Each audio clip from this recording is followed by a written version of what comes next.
अग्न आया हि वीतये गृणानो हव्यदातये विभूता सत्सिवर्षि ओम शांति शांति शांति।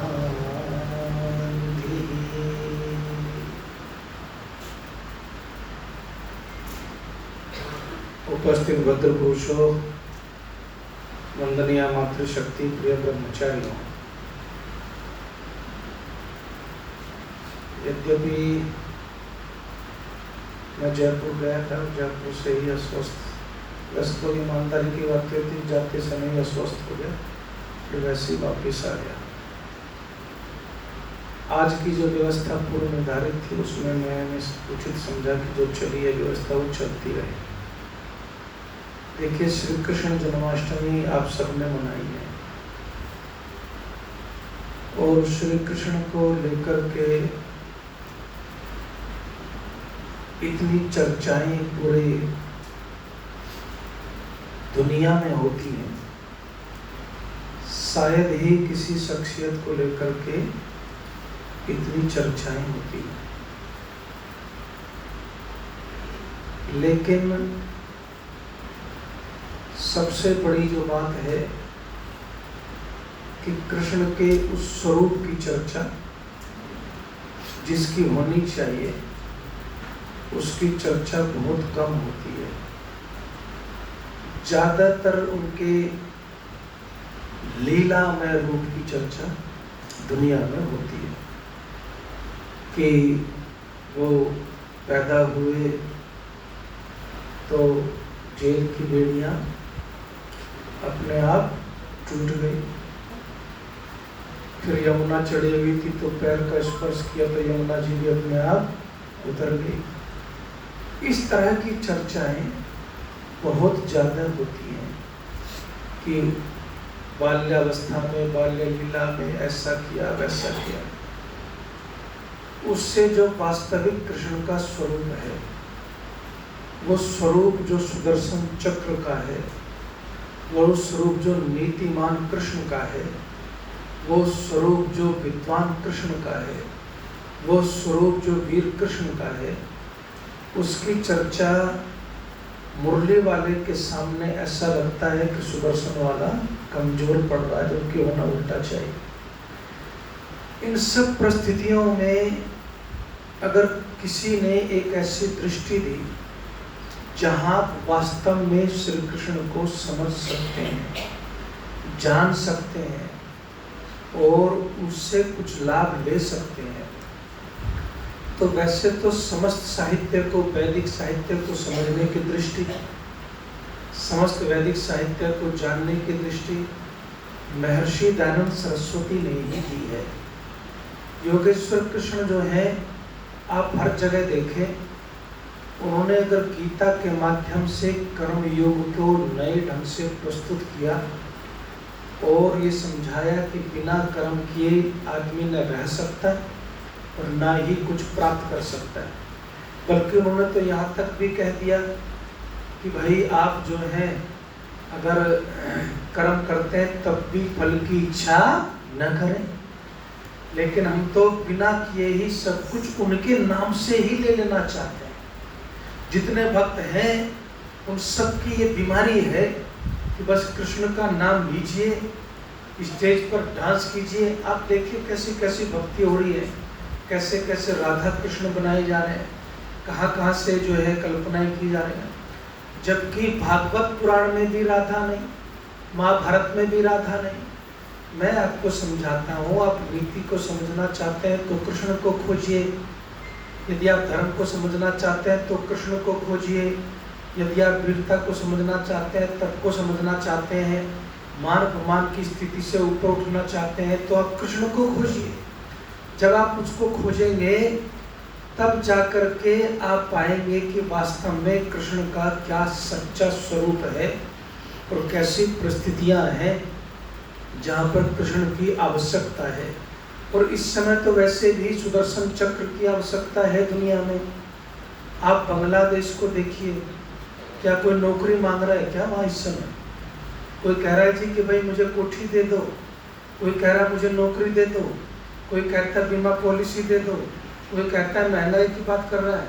क्या बात कर रहा है वहाँ का हिंदू इस समय? किसी तरह से मेरे प्राणों की रक्षा होनी चाहिए, जान की रक्षा होनी चाहिए। लेकिन हमने उस वीरता के भाव को, एक ज्योतिका जी थी वहाँ पर, वो एनजीओ चलाती थी, हिंदुओं के पैसे इकट्ठा करके ये खातूनों के गरीब बच्चों को पढ़ाती थी। क्या हुआ उसके साथ? भले यहाँ उन्हीं लोगों ने जिनको भोजन कराती थी वो तालियां बजा रहे हैं, जिनके बच्चों के लिए स्कूल की ड्रेस सिलवाई वो तालियां बजा रहे हैं, जिनके लिए सारा प्रपंच किया वो जो है तालियां बजा रहे हैं। निर्वस्त्र करके उसको घुमाया जाता है, फिर उसका रेप किया जाता है, फिर उसको जिंदा जलाया जाता है। लोग कौन लोग थे? जो उसके एनजीओ से आकर के रोज लाभ लेते थे।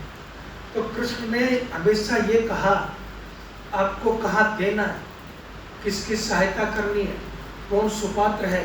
एक ऐसा दर्शन गीता का हमारे सामने है, एक ऐसा चरित्र गीता का हमारे सामने है जो सामने खड़ा है। जिस समय योगेश्वर कृष्ण जाते हैं दुर्योधन के पास शांति वार्ता के लिए, तो द्रौपदी उनका हाथ पकड़ लेती है।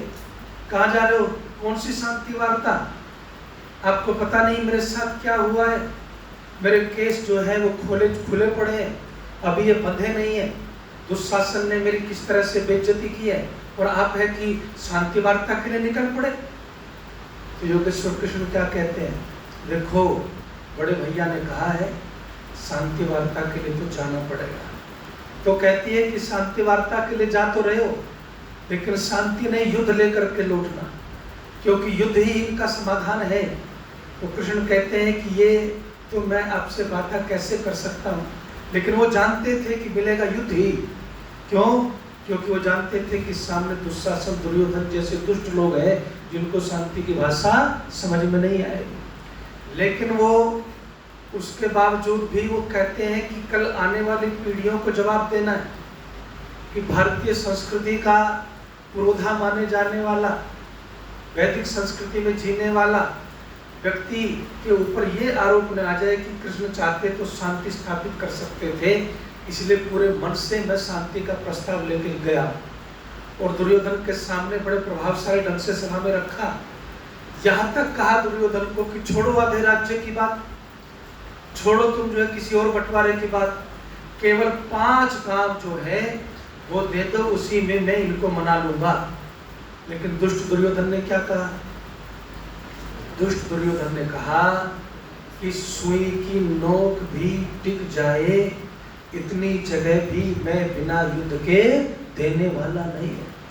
और उसके अंदर एक ऐसी भ्रांति पैदा हो गई कि कृष्ण को मैं अभी बंदी बना लेता हूँ।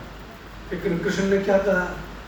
इस भ्रांति को अपने दिमाग से निकालो, क्योंकि अगर बंदी बनाने के चक्कर में पड़ गए ना, कहीं ऐसा ना हो कि बिना युद्ध के आज ही सारा फैसला हो जाए, फिर युद्ध की जरूरत ही ना पड़े। एक ऐसा नायक हमारे देश में है, लेकिन दुर्भाग्य देश का ये है कि उस नायक के उस रूप की चर्चा नहीं होती।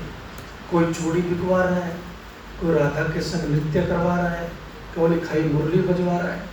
इन सब का हमें मुरली से कोई द्वेष नहीं है, मुरली जब संगीत का समय तो बच जाए। लेकिन आप जिस व्यक्ति ने तपस्या की 12 साल, पढ़िए महाभारत, 12 साल तपस्या की और एक पत्नी व्रत रहते हुए एक ऐसे पुत्र को जन्म दिया, अगर कृष्ण और प्रद्युम्न दोनों खड़े हो जाते थे तो लोग ये नहीं पहचान पाते थे प्रद्युम्न कौन सा है, कृष्ण कौन सा है। ऐसे अद्भुत ब्रह्मचारी के लिए कितने कितने लांछित शब्दों का प्रयोग किया। और इसलिए मैं कहता हूँ ऋषिदानंद ने एक बात कही है, ऋषिदानंद ने एक बात कही और एक घटना में आपको और सुनाऊं कि सेक्टर 19 में मैं पहले जब आया तो योग शुरू किया, तो उस समय आज भी सारे लोग जुड़े हुए हैं, जो कहते हैं वो कर देते हैं।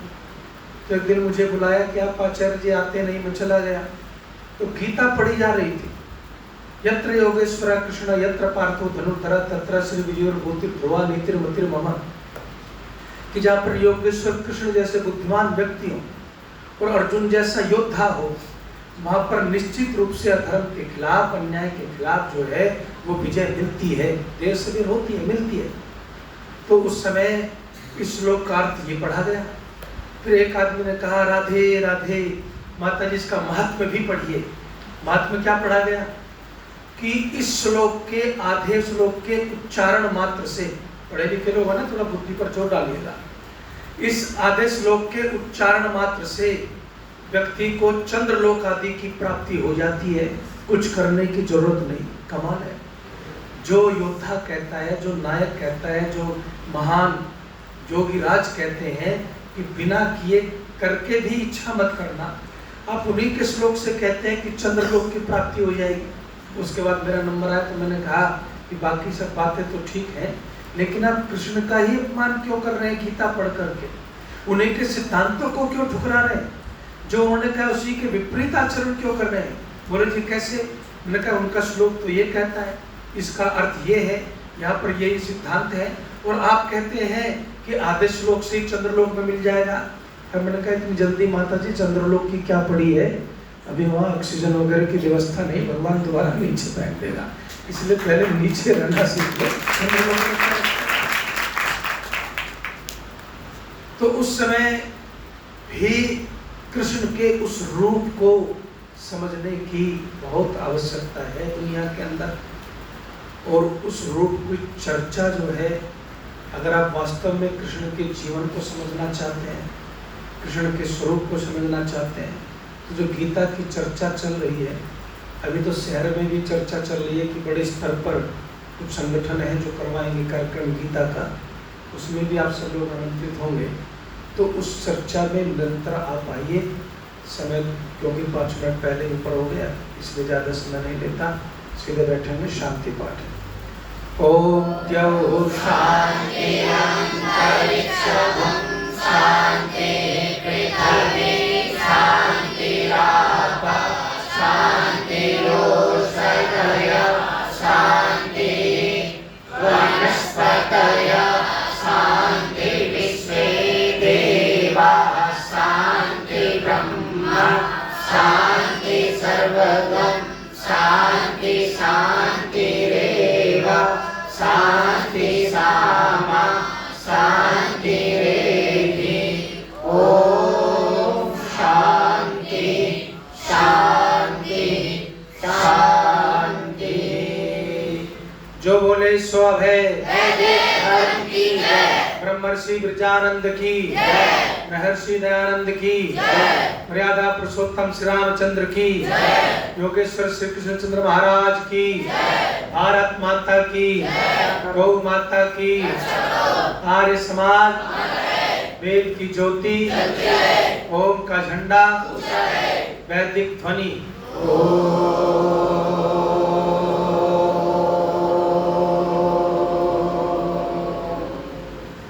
वैदिक अभिवादन सभी को सादर नमस्ते। सबका धन्यवाद। ब्रह्मचारी यहीं बैठे रहेंगे, बाकी लोग उठेंगे।